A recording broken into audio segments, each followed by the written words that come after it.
All right. Hello, everyone.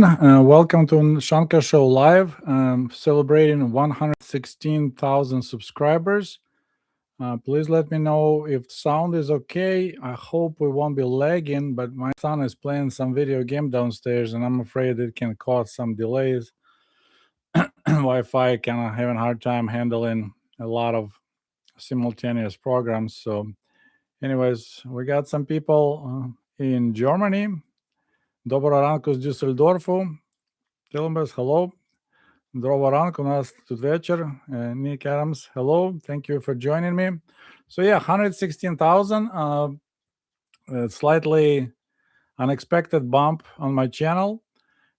Just because that the latest video about Soviet propaganda suddenly out of nowhere started to get a bunch of views. As I said, I still find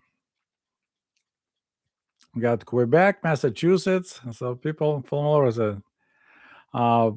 I still can't figure out the YouTube algorithm or why similar topic videos, some of them get 30,000 views in 4 days.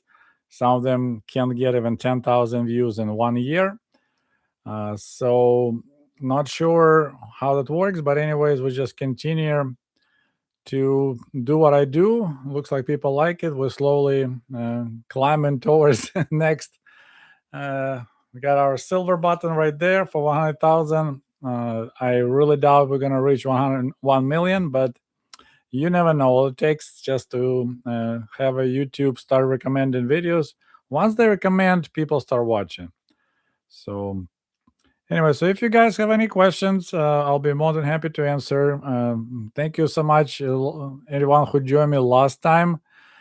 You guys were bad, got me all really drunk and wasted, but I really appreciate your generosity. Tonight, I will be a good boy. I can't drink. I got to go to work tomorrow. So we're just going to make it about an hour. And I'll answer your questions. Oh, we got even Philippines. We got people from all over the place, United Kingdom.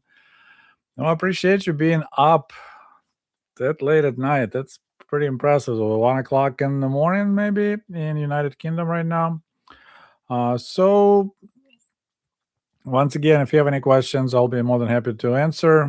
Working on my next video, I'll be talking about some interesting story about Soviet ruble coins. Actually, I got one right here. So in Soviet Union, we, besides paper money, like 1 ruble, 3, 5, 10, we also had, besides normal coins, we also had this type of rubles. They call them Jubilee rubles, Jubileene Rubli. So like this one is about Gagarin space flight. And they were pretty heavy, kind of awkward. And most people, since we always had cash, people didn't like them because they were too bulky to have in your pocket or wallet. So the question is, any vodka left in the bottle? Yes, it's probably at about a half left. Thank God it's lost its might or alcohol content in since 1982. So if I'll be drinking normal vodka, 40%, 80% proof, I'll be under the table before the end of this that live. But I did okay, actually. Even didn't have a headache the night before. So there's a question from your sister Sergey. Do you know much about Kaliningrad Oblast on the top of Poland and why it's Russian owned? This is one of the mysteries why allies tried to please Stalin that much. Kaliningrad region, that's a former East Prussia. It was for a long time was a kind of like a Prussia German owned territory from way back, like Knights, I think. And Stalin took advantage of the change in the world after the end of World War II. And as a compensation for the sacrifices of the Red Army, besides keeping the territory that Soviet Union occupied in 1939, when they attacked Poland together with Germany, they also, after the war, They also took Eastern Prussia under control. Maybe some got Poland got some, not sure.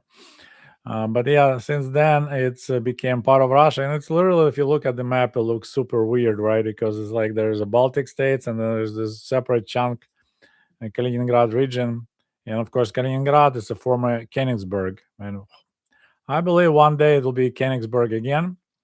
The way the Putin kind of got himself tied up with these wars that he expected them to be short and sweet. So I'm thinking there's a good chance that I don't know, when all the dust settles, there'll be no Russian Federation. And we got first donation. Thank you so much for my generous friends, Comrade Koala, always being generous. Let me see, do this.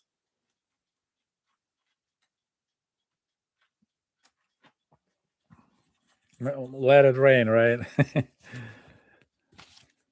Man, this is used to be so much money. 5 rubles. Oh my gosh. Yeah. So, anyways, thank you so much.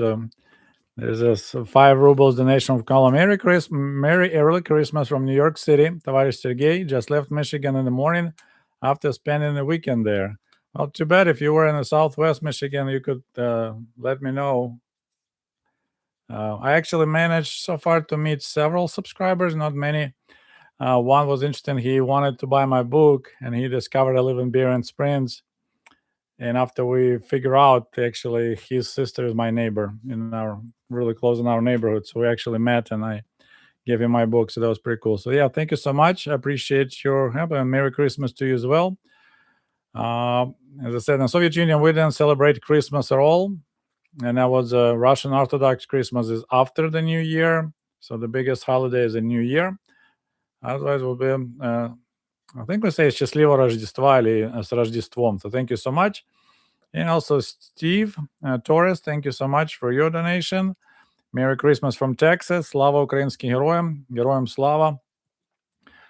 As you may know, my brother got drafted 2 years ago. Now he's fighting on front lines. So yeah, it's kind of, I had a long journey from being happy that Russia got Putin because Yeltsin was such embarrassment, and kind of supporting Russia when was the war with Chechnya because, you know, this whole Soviet mentality. And now I'm looking from a different angle and all that problem, and planning to make video on this topic to kind of dig deeper, like origins, when, you know, the official Kremlin version that everything, all the problems started 2013 when Ukrainian Nazis started all this mess with CIA. But in reality, like, there were people warning that Russia will come after Ukraine. Like the earliest is Dudayev in 1995. 1995. But of course, that time, like for me, that sounded crazy. There's no way Russia and Ukraine would fight a real war. So, the question, Sergey, are your kids bilingual? No Ukrainian? No, unfortunately. None of my kids speak any Russian or Ukrainian. I myself kind of grew up Russian speaking. My wife is an American. When my daughter was born in 2000, I tried, but it was really challenging. Let's say if there's both spouses don't work together in that regard, it's really hard to like make your kids speak Russian or Ukrainian at that time. So yeah, we end up. I give up on. So I worked kind of hard with my daughter. It's actually, there's a picture here when we went to Ukraine when she was 2, and then when my son was born in 06, I pretty much even didn't try. They know a couple of words, but you can't have a conversation. Have you been right? Your wife never watches your streams? No, she does not. She's just she has her own interests. She's into cooking. She likes to watch cooking shows. So yeah, that's. Sometimes we talk about my experience in the Soviet Union, like when comparing her childhood and my childhood. But yeah, it's kind of my little bubble. So I have actually some people at work watching my channel, follow me. Just today, one of my guys he's just got hired a couple months ago. He made a sticker when that picture where I look like, what is that, the old computer game Duke somebody, right? That there's a picture that I look really similar to him. I don't play video games. So anyways, he made a sticker for his hard head. Thought it was kind of cool. So question, is Zelensky corrupt in your opinion? Yes, unfortunately, he came to power under the slogan of fighting corruption. I don't know if you know his story. I made a videos on that topic. He's a professional actor, right? So at some point they made a show, like a TV series, Sluga Narodu, so the servant of people.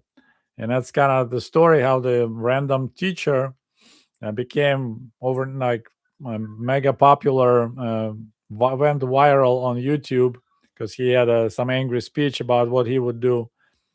And he gets elected as president. And on that wave, Ukrainians viewers really got so impressed with him playing president on TV so good, they decided to elect him as a president.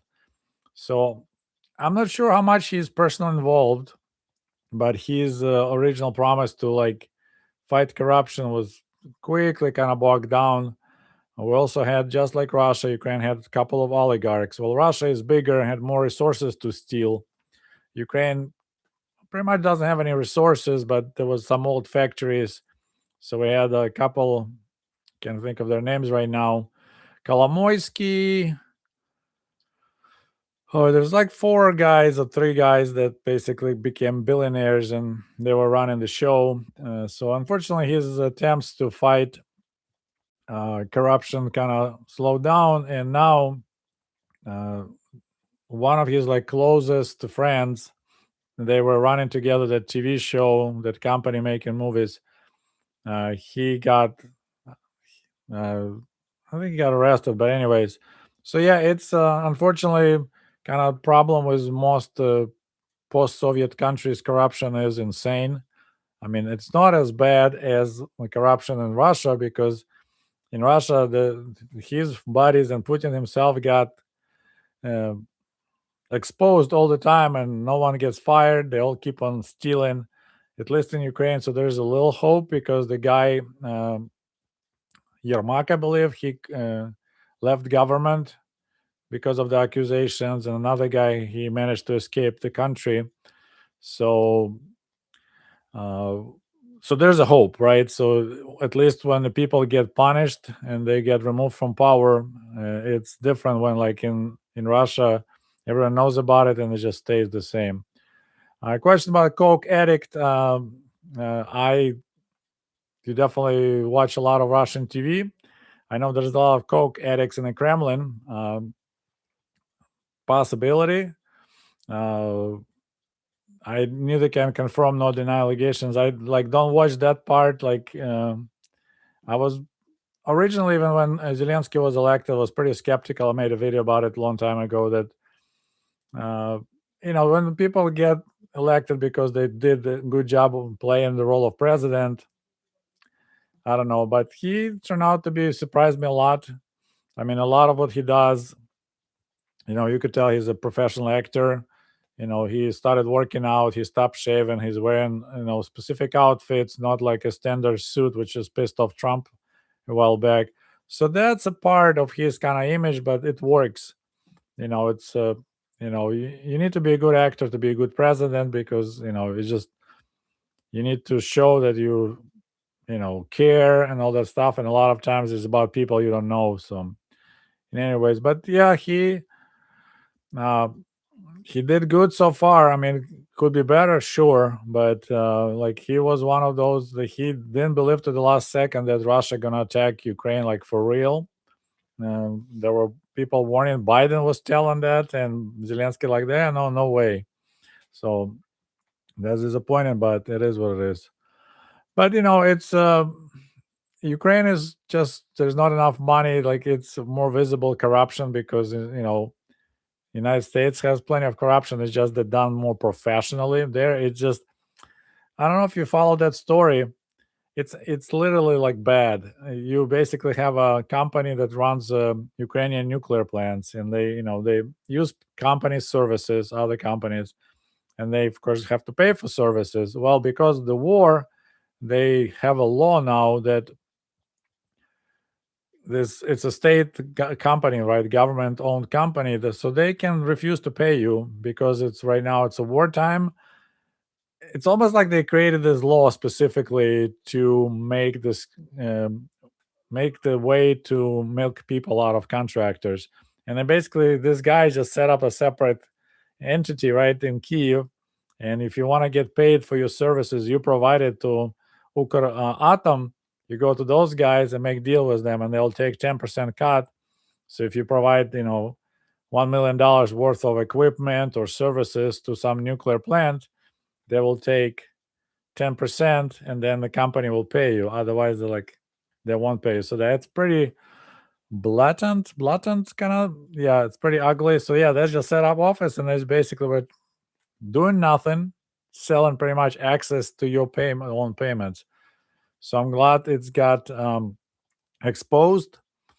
And there was some resistance on the top, including Zelensky. There's Nabu, so there's like a separate entity that was watching for corruption, and looks like Zelensky and company were not really happy about it. But it's got hopefully it will get better. Okay, let me get a quick drink of water here.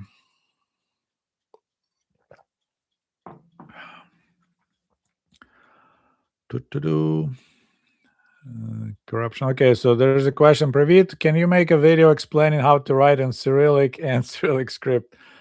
Oh my goodness. I actually have some notebooks somewhere from my childhood, from my first grade when I was learning to write cursive. I can probably try to find it and maybe take some pictures and play with it. I lost skill quite a bit in my cursive. In the ninth grade, I decided to switch to printing, like writing but typing. So I lost quite a bit of skill but yeah, I can definitely try to do it. So yeah, it's a good question. How far back can you trace your family history? They started scanning church books in Ukraine now, so I started working on this project. So my grandparents Sergey and Maria, I knew them personally, but because my mother, she was like oops child, unplanned kid. My grandma was 41 when she gave birth to my mother, so like my grandparents already were dead by the time I was born. But I went, so there's like familytree.com, I think. So that's a Mormon. For some reason, Mormon church is really interested in this type of project, so they donated a lot of money and is scanning this book. So before, they used church books to track people deaths and births. So I went. So I found information almost like going into the late 1700s, but there's not much excitement or interest. It's just the villagers, the peasants in northern Ukraine. I couldn't find for some reason anyone on my dad's side, but my mama's side, the last name is quite like not popular, unique, Malazhavi, so it's easier to find people. But it's always like they'll always lived in the same village, so I found a little bit. So maybe down to, as I said, early 1800s. It's all I could find, just, dates of birth, dates of marriages, children being born, children die, stuff like that. So not that far. Good evening, Sergey. I hope your family in Ukraine is safe. So far, so good. Thank you so much. Thanks to modern technology, I use Telegram.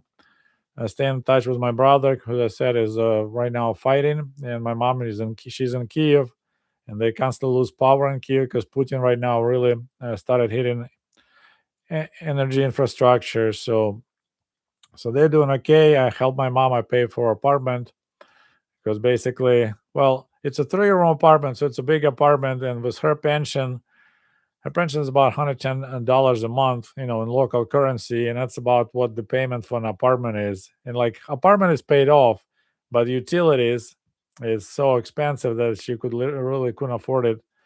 So I pay her, I help her. So there's now with internet, you can do online everything. So let's see. Your kids would pick up Russian and Ukrainian if they would live in Ukraine. Over there, they would be forced to interact with people. Absolutely. I mean, that's just how my English slowly improved over the years.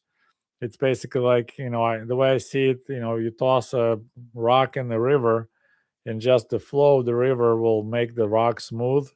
I believe I will always have accent. I came to United States too late, but my accent is decreased quite a bit over the years. My accent gets stronger when I get nervous. It drops when I get drunk. So, but yeah, it is absolutely. If they would be somewhere in another country, and they will pick it up, there's no doubt about it. I actually watched opposite way. It was kind of unnerving when I came in 95, 96. I met a family here. So they came from Armenia, and they Seventh-day Adventists. So they came. Father was a college student, starting to be priest, and they brought 4 kids. And their older kids, they talk to parents in Russian. Then they look at each other and they talk in English. Talk to parents in Russian, between themselves in English. Younger kid was like already losing Russian language. And both parents, were just Russian speaking Armenians, but Russian speaking. So that was really wild to see how they like, da-da-da, and they switch between English. I was like, wow, it was kind of bizarre. So another question: how's your brother doing? It's just, uh, it's pretty. He works shifts, serve, but it's like in shifts. He takes care of all like radios and electronics because that's his education, and he's really good at it. Like he was troubleshooting stuff. He pretty much can fix anything electronic wise, and he took apart everything but refrigerator. Like everything that had electronics in it, he took apart. Most of it he put together successfully. So yeah, the refrigerator he didn't touch. So that skill really helped him to be at the where he at. So he reprograms radios. They constantly need to change frequencies. He sets up. I want to thank everyone who helped me to buy his unit is extra large battery. So and then the main job is of his unit is shooting down Russian drones. And we got another generous donation, $20. Thank you so much, JB Weld. Appreciate it. Thank you. Good man for helping your mother. I have a Russian coworker I talked to about 3 kopecks bread the other day after your video. Well, you probably impressed him. It's always kind of interesting to catch people off guard when you just drop some knowledge that people will be like, how do you know this stuff? So yeah, that's pretty cool. Thank you so much. But yeah, it's I'm glad that I'm able to help. It's I remember one time we came when I went to visit my mother, and I brought my son, and my mom was telling me like, it would be so nice if you lived in the town, Chernigiv, like next door, that you can come more often. I was like, Mom, unfortunately, if I would be in Chernigiv, I don't think I could afford to buy you this house because I helped her to buy a house in the village that she's from originally. Now I'm helping her with the rent in our apartment.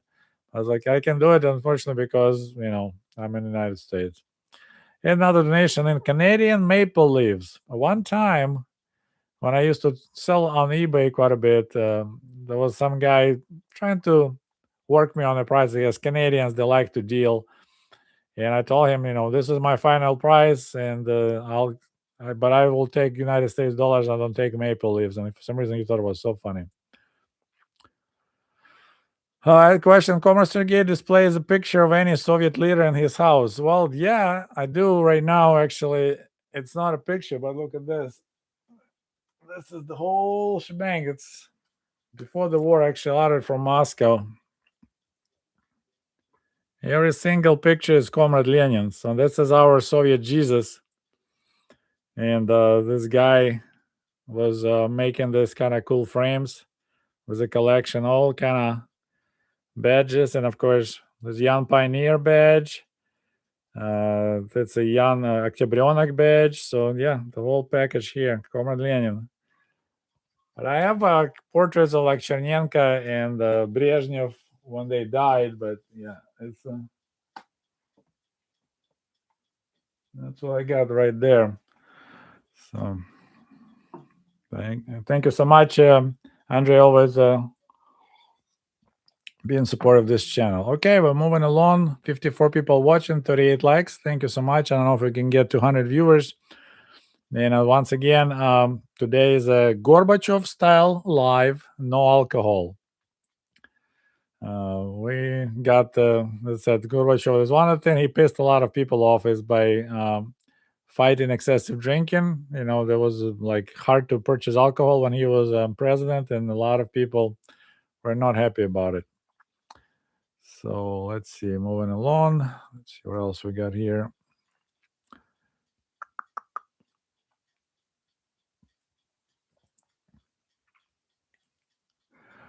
In Cyrillic, letter F looks kind of pumpkin on the onion. So it looks like a stick with two big ears, right?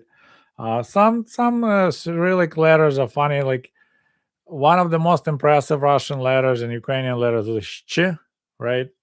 So it's like a E that got drunk and fell on its side, and there's a little tail hanging, and that's replaces 5 English letters, right? It's like SHCH or 4, like sh, and it's just one letter. So hey, we got the Crystal Blue Persuasion. Thank you so much for your donation. I appreciate it. She's gave me a sticker. You number one. Thank you so much. What does it take to be number one? Okay, what else we got? Next question.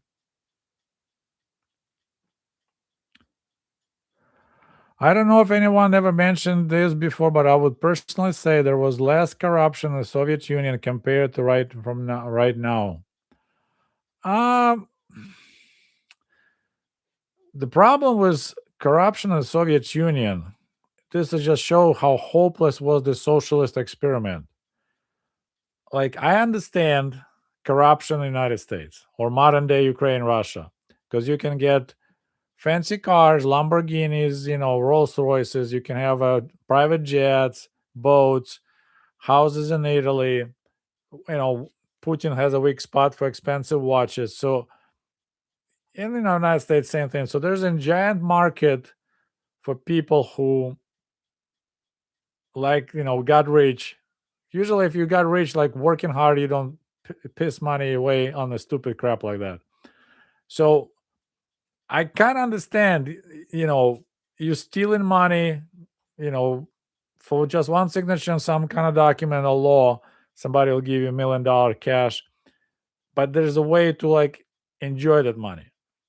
In Soviet Union, people were buying gold coins, putting them in the aluminum cans and burying them in the ground, hoping that one day they can use them. So it's like there was no reason to steal the money because you couldn't buy anything with them. Like, okay, a car. Okay, sure. You couldn't even buy an apartment. Okay, you can buy VCR. So despite the fact there was no reason to steal money, like there was no market to spend it, people were still so corrupt. And the level of corruption, I don't think, it's like it was really bad in the final years of Brezhnev. I made a video about it. Like there was billions of dollars stolen through this fake cotton growing scheme. I have a video on that topic. It was huge. And when they started arresting people, it's like top militia police of the republic, top party leader of republic, like the whole system, everyone was getting paid. And they were just burying money, the gold, or they put in cash into the glass jars, like pickle the cash and hiding it. So this is how bad it was. Like you still steal money, even if there was, there's no reason. Like there's nothing you could do with it. Like right, you'll steal something that no use for you. You can't enjoy it, but it's still like okay, I'll buy gold or old silver and I hide it. It's just bad. So this is why it's sad that even there's no reason to steal it, people still stole huge amount of money. So next question, again, Sergey, is Oksana common name in Ukraine? Yep, both Russian and Ukrainian Oksana, very popular. I don't know about origins. I had two girls in my class, Oksana. So not as popular as like maybe Natasha or Sveta. Dated several Svetas, but never dated Oksana. But yeah, it's pretty popular.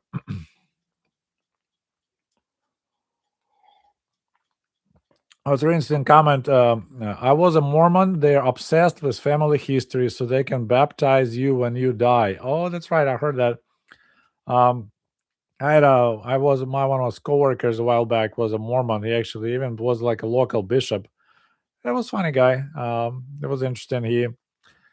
I couldn't drink tea or coffee because they can't drink caffeine, but he was drinking 5 hour energies, which just made no sense. And uh, he was playing lottery for his Mormon buddies in Utah because in Utah it's you can't play lotteries; it's illegal. So he was buying them lottery tickets. It's just like pathetic, people. They create these artificial rules that makes no sense, and then they're trying to dodge. And I don't play lotteries because I'm pretty good with math and I can understand chances. So for me, it's just like okay, why just throw money away? And if I really want to, play lottery for real, like, and I told my Dale, I was like, dude, you're wasting this money on this 1 in a million chance. Once a year, take $1,000, go to local casino. It's 30 miles from here. Put it all on black.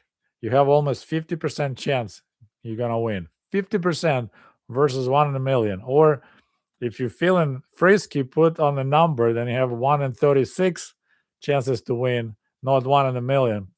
Nope. That $1, $2, piss it away, but not like I was like, if you want to like gamble like this, and your chances are insanely high. So anyway, so so yeah, the corruption was the worst under Brezhnev. It just basically, and that was what the KGB couldn't do anything. Like Andropov, he basically waited till Brezhnev passed away because every time he tried to go after corrupt people, there'll be a phone call, and then Lyonya will call Andropov like, he's a nice guy, just leave him alone. And it's once again, this is the government, this is the system when the leader just calls and yeah, he breaks the law, but he's a nice guy. Don't touch him. This is not the country. This is not the system you want to be in. Okay. A branch of my family was Ukrainian Jews who came to the United States in 1800s. The Denshevsky, they were smart people. They lived right in time.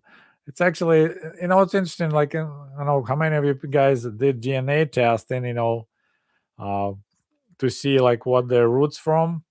So my wife did, and it's just like it's a kitchen salad. It's just a little bit of everything, like the entire Europe and it's Italy, Spain, everything.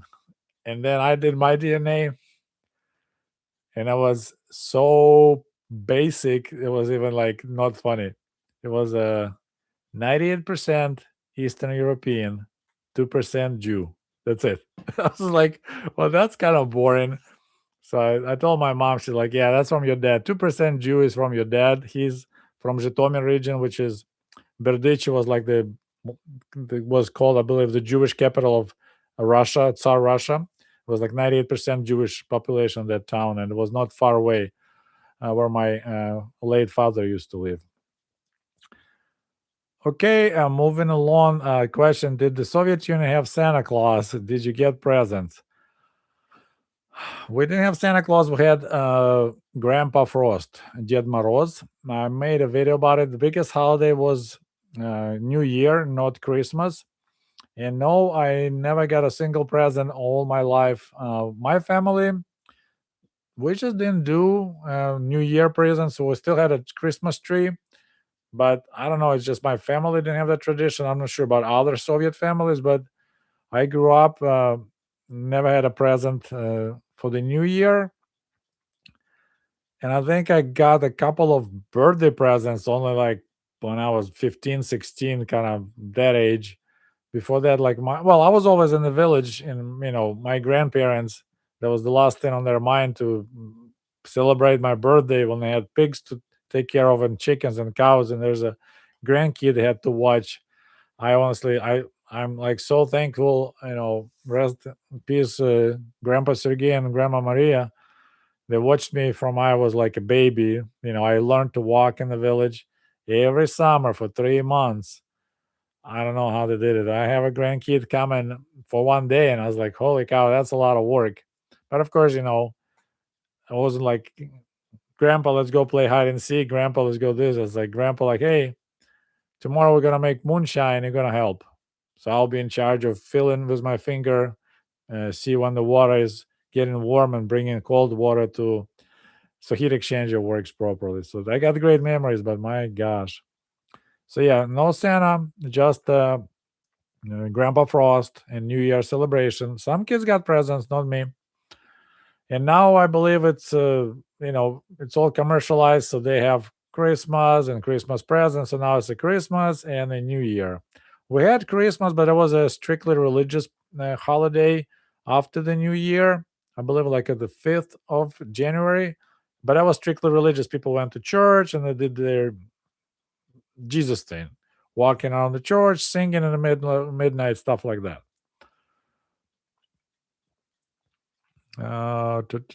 Greetings from Ohio.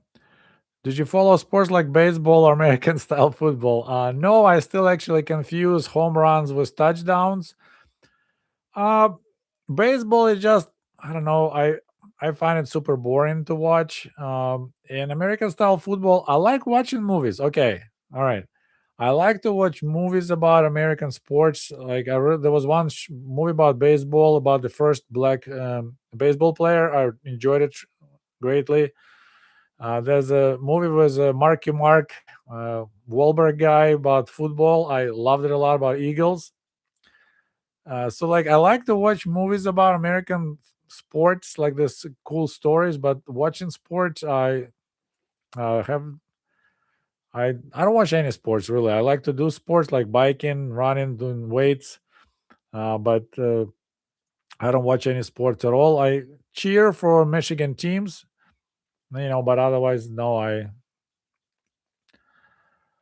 don't do any of that. American or even soccer. I just for some reason that train left the station. I have no interest. I used to be big on watching soccer when I lived in Kyiv and a little ice hockey. Sergey, got any good Soviet jokes to share? Uh, okay, I have a bad one though. It's a rated PG at least 16. And that's actually I learned a joke in 1995 in America, but that was uh, Russian college joke. So uh, kids who went to college to become English language teachers. They started learning English, and they started to learn that several words, words have a different meaning. So they, of course, started trying to make jokes. So that joke I tested on some of my coworkers, and I thought it was pretty funny. So I'll give you this, but it's not a Soviet joke, but I guess it can be a Soviet joke. So anyway, so there's that's American, but made in Russia. So the girl calls the radio station and to request the song, and she calls hello, but by accident she got called the military base, not the radio station. She calls like hello, hello. I would like to request. I request two lips and seven kisses. And whatever the officer, surgeon, or answer the phone, he's like, "Well, I don't know about two lips and seven kisses, but you can get two balls and 7 inches." And the girl like, "Excuse me, is that a record?" Like, no, it's an average. So I don't know if you think it was funny, you can make a Latin joke. And a lot of the Soviet jokes, unfortunately, once again, like this play word of play is doesn't work because you guys don't have the same meaning like we do. For example, one of my favorite basic jokes, it's a Jewish joke because a lot of our jokes about Jewish is like they were super like smart asses about socialism, communism. Like they play along, but they hate all that. So this And our expression to become a member of the party, like of course the only party would be Communist Party, is вступить в партию. So вступить, it's also the same verb as a step into something. You might be kind of getting my gist there. So there's Rabinovich. Every time you mention a joke and you say Rabinovich joke, and you know it's about a Jewish person. He came to work and his coworkers like, "Hey Rabinovich, we heard the rumor that you stepped into the party, вступил в партию, so you became a member of the party, but it sounds you stepped into the party." And Rabinovich lifts his foot and closely inspects his shoe, and he's like, "Where?" So like, like you stepped into the party, and he looks like I stepped into shit. It sounds funny in Russian, but yeah.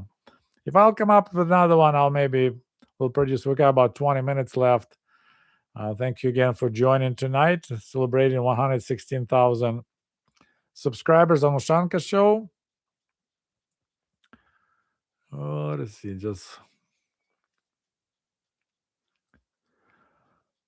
I heard Ukraine had 2 Christmases due to the Russia having it in January, but Ukraine wanting to switch to Western Christmas in December. Is that true? That's correct. My mom just told me about it. My mother is not happy with it. She's like, we don't need 2 Christmases. Okay, the story behind 2 dates is when when Russia was under Tsar, we were backwards in quite a few things, including the calendar. So there's a Gregorian calendar and there's another calendar. I can't think of English words right now. So anyway, so we were Julian calendar and Gregorian calendar. So like the Europe was on modern calendar, and Russia was on other one, which was like 2 weeks off. So when the Soviet, Russia became Soviet Russia, one of the things they did, they changed it, like, okay, we're going with the new calendar. So we're going to have the same calendar as the rest of the world. But churches, religion, they don't like to change. So all the holidays, like religious holidays, remained on the old calendar.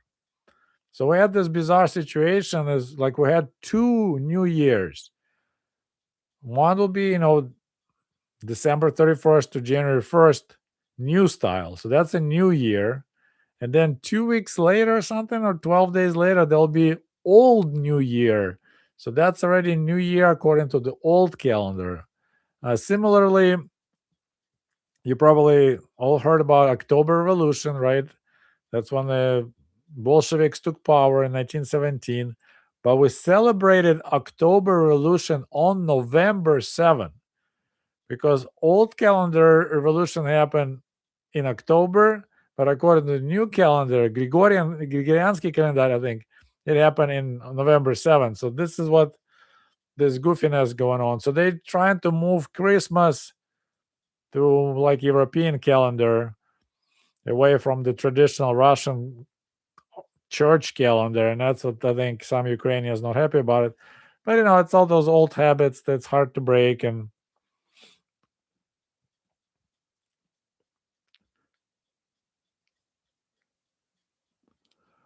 so we got a joke. I heard a Soviet joke the other day. Nikita Khrushchev visits a modern art museum in Paris. He finds it bizarre. Comrade, look, a bot wearing a suit. He laughs. Comrade Khrushchev, that's a mirror. Okay. Actually, there was a joke, but I think maybe it was even truth. But it was about when Nikita Khrushchev asked Kennedy, can we buy, wheat? We need to buy some wheat from you, grain. And apparently Kennedy replied, well, you guys want to have a communism all over the world. If you succeed in that, where are you going to buy your grain? So that's, if that was said for real, that's actually funny. Next comment, I'm a year older than you and I grew up in American Midwest. Your videos about growing up in the Soviet Union are great. Totally different from what I would have assumed as a teenager. Well, thank you so much. I appreciate. This is great to know.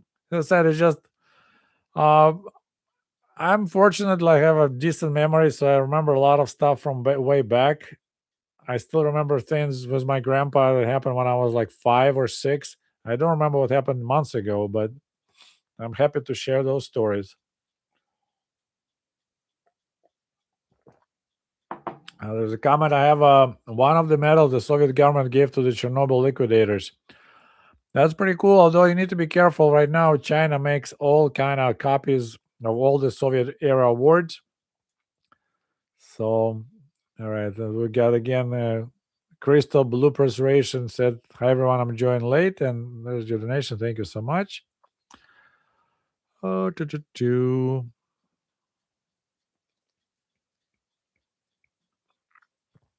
Yesterday I was playing with somebody from Russia, but he had no Russian accent, and I was a bit surprised, mostly because if I hear someone speaking Russian, I think a Russian accent on GTA 5. Well, it's all about internet now. If people, like as young kids, they got into talking to other kids online, speaking English. When you're young, you can pick up language quick, and you will pick it up. It will have no accent. As I said, I kind of late, so my accent, unfortunately or fortunately, sometimes it actually helps people find it cute. I had quite a few ladies told me like I have a cute accent, so it's kind of cool. So mentioned about Soviet Union destroyed the RLC because of the cotton. Yep, the irrigation was a big deal about stealing water from Dead Sea. So yeah, that's. I think right now they're returning it back to. I think it's slowly coming back. Actually, something was on YouTube recently that the water is coming back. Doo-doo-doo. Did you ever meet a black Soviet citizen? Nope, never. I like meeting. I don't think I met any black person in Ukraine. I saw them from a distance. We had some college students, uh, but no, Moscow had way more because they had that university, Lumumba University. So there was a lot of Africans studying there. But I had a really good surprise meeting. I don't remember if it's in '97 or '96. If it's '96, that if you read my book, this is '95, right? And there's '96. Maybe it's my story from 1997. I just can't think of. But so I came to South Bend, Indiana, from Chicago, and we are in the airport. And there was a couple. No, that was shoot. That's a story gonna be in my next book in 1997. So might as well tell you. Kind of spoiler alert. So there was some guys from Africa with us. Also came on exchange program to work in my camp. So we're waiting for to be picked up, and so there's a Greyhound bus stopped. So we came on a bus from Chicago, which was Limo. It was called like a Limo USA or something like the United Limo. And this is Greyhound. There's another black person. And in Africa, there's a different Africans look differently from different countries. Like now, I can recognize who is from Nigeria. I can recognize who is from Tanzania. Like people from Mali, they look different. So, anyways, at that time, I didn't know that part, but this guy kind of looked at our guy, and they recognized that they are same tribe, right? So they started talking this and that and pointing out this. He called me and said, "Hey," and this guy. So we're in middle of Indiana, right? He started speaking fluent Russian to me. I was in shock, but he apparently studied for 6 years in Kyiv and was fluent in Russian. So this whole fact that I met a guy from Africa in Indiana, middle of nowhere, Indiana, who spent 6 years in Kyiv and speaks fluent Russian, that was quite a shock. So yeah, that's a 1997 story, I believe. But he wasn't a citizen, but yeah, he somehow then ended up being in America. The question, was there lottery in the USA? Yes, and I already had a video on that topic. I'll put the link. We had several different lotteries. I have actually like Ushanka Digest type video about all kinds of lotteries. I'm posting the link. It's a 49 minutes about Soviet lotteries. Soviet. And some of them were not really popular because they actually made people to take lottery tickets as a salary. So my dad will always bring one or two tickets was 50 kopecks each. So that when they give you salary in cash, they're like, okay, can you take a couple of tickets too? So yeah, we had lotteries, and link below in the bottom comment section. My family left Ukraine 1913. Once again, good timing. It's people who left before World War One. That was a good move, or before a revolution generally, because I'm right now listening to the Alexander Solzhenitsyn book, The Red Wheel. I never heard of that book, but it's huge. It's a humongous book. I listened to it. It's like so far I have 19 episodes, and each episode is 11 hours. So he wrote huge book, just kind of following this 19th year of 1917 and around the revolution. That's pretty crazy. So yeah, they really got lucky living on time. And of course, they also left on time because I believe in 1926, maybe that's when the United States basically shut down free immigration. So that's before you can just pack your bags and you go for United States and you move in. And I don't know if anybody heard that kind of. I'm not sure. I didn't research the topic. That one of the reasons why the Great Depression hit is because they stopped immigration dead in its tracks, and suddenly economy that was growing steadily because millions of new immigrants were coming every year. So it's a cheap labor, market constantly grows, and then suddenly it stops and the economy collapsed, 5 or 10 years later. But I didn't research really well on that topic, but I heard that. I was like, oh, that kind of makes sense. Let's see. Question. So now that you're American, what do you think about Christmas? Do you like it? Nope, I don't like it. This is so commercialized. It's just that whole Christmas music 24/7, and yeah, a lot of it is just such a waste of time and money. So yeah, I'm not a big fan of Christmas. It's kind of, my wife is not happy about it, but it's, I'm playing alone, but it's don't like it. Let's put it that way. It's just I grew up kind of without presents, and it's just not in my culture, and all the surprises, and it's like, people asking me, what do you want for Christmas? Like, I have, thank God, I have everything I want, and something I can't afford, you also can't afford, so there's no point really. Although that Sputnik, I think you guys saw, like, this is one of my Christmas presents, that Sputnik sign. I was like, okay, well, there's a Etsy has this. If you want me to get something for Christmas, get this. So that was cool. But once again, anyway. So yeah, I'm not a Christmas guy.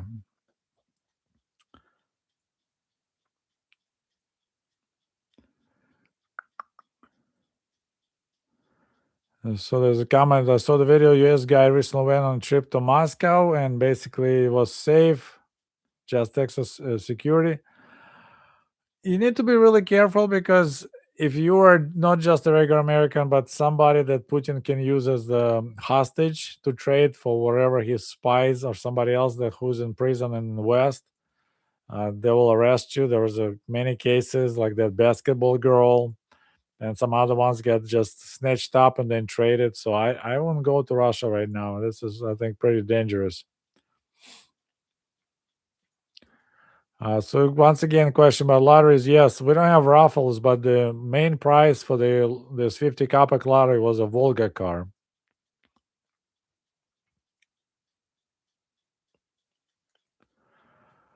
Question, Sergey, why do you think the Russian Federation went back to the old Soviet anthem melody, although different lyrics? It wasn't Soviet Federation went, it was Putin.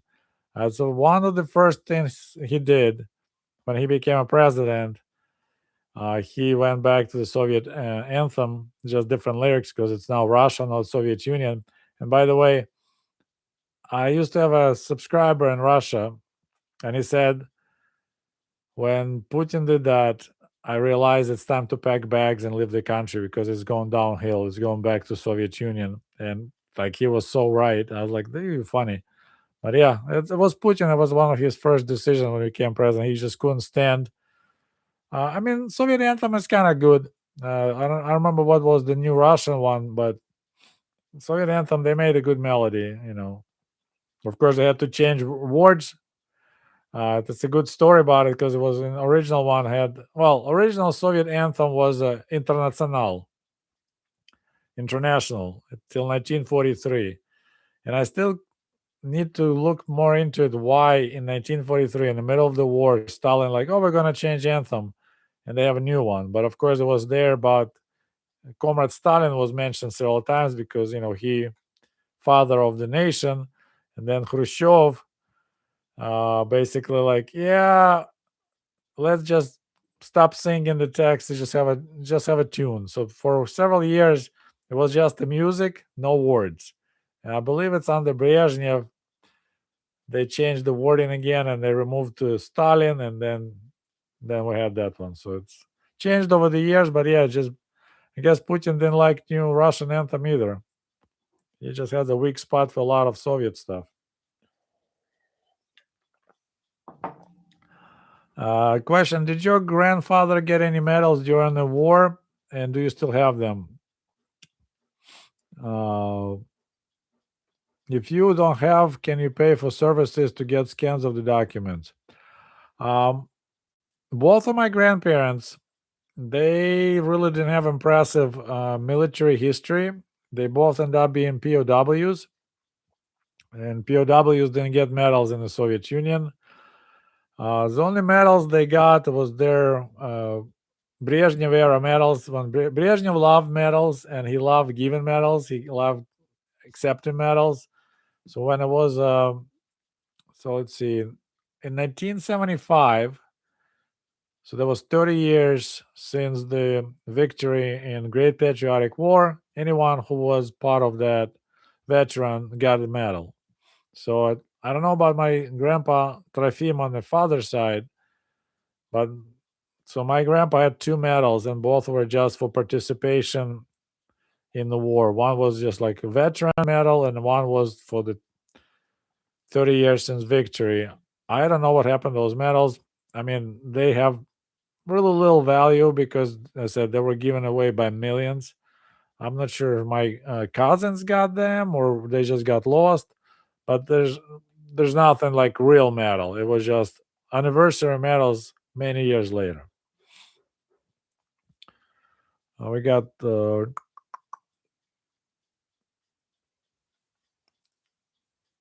is a funny question.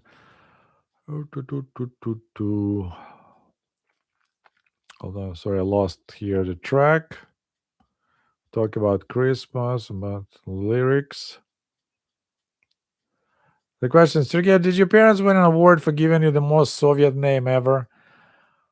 I guess in 1971, Sergey was like the most popular name because I had 6 Sergeys in my class. 6. It was kind of a little bit annoying. I like being America here, although Sergey ending is kind of not perfect. But yeah, it was a 1970, 1971. For some reason, naming kids Sergey was all rage. And then like 1946, 47, Nikolai. So out of 6 Sergeys, 3 were Sergei Nikolaevich. So it's just they had also this kind of trendy names. So I wouldn't say it's a really like Soviet name. Like real Soviet name is the one they were making, combining like words like Lenin, Vladimir Lenin. So they'll name a kid Vlad Len. First name is Vlad Len, and it's a Vladimir Lenin. But mine is just and apparently Sergey is like origins like it's an old Roman name. I don't know.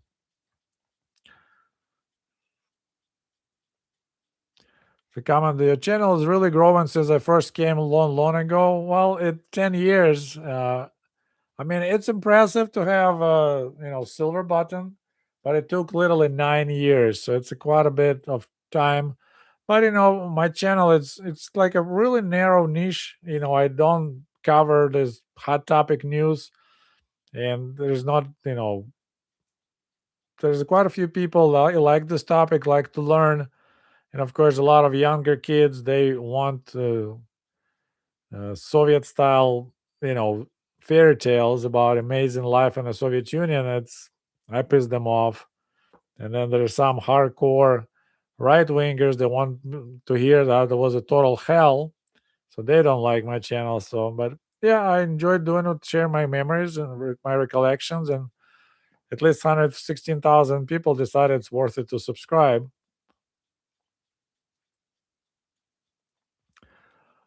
So, question: Does it does it still bother you to go to movies and hear the candy wrappers and popcorn crunching? I We stopped going to movies. I The only time we go to movies is like to be something like Avatar style movie that I need to watch on IMAX because I want to get all that view. But yeah, it bothers me. Yeah, this is a smell of popcorn and the chewing around is just yeah, no. Okay, so we got the I'm gonna reach into the part when I said the joke and that wasn't funny. I said I give up a long time ago to tell jokes because it's just tulips on the organ. What is better than roses on the piano? Tulips on the organ. Okay. I think Rabinovich is the Slavic equivalent of Cohen in England. Could be. I'm planning to make another like a review video on the Soviet era jokes, just kind of go by categories because there's actually quite a few, and some of them interesting. Like you guys in America had I think it's like Little Johnny jokes, and we had Vovachka jokes, like also smart ass kid that always gets in trouble. So yeah. So all right. Well, we are you writing any new books? Well, we got 1995. I got 1996 right behind me there, and I'm working right now on 1997. And the plan is 1998. So 4 times I came to the United States, and then I'm planning to write a book born in the USSR. But it'll be a while. So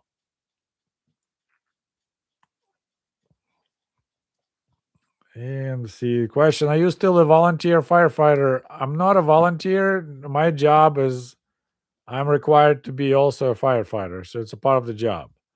It's not my main job, but I have to be a firefighter, so it's just what I do. Okay, so we got lotteries. Does Sergey believe in God? No, I do not. Uh, I think it's like agnostic, right?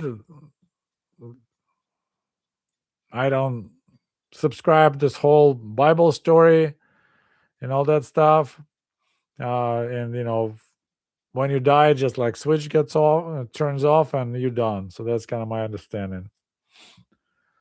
So all right, well, it looks like I'm about an hour talking, and I'm losing my voice. So we're gonna wrap it up. I'll answer one more question. I'll be closing up.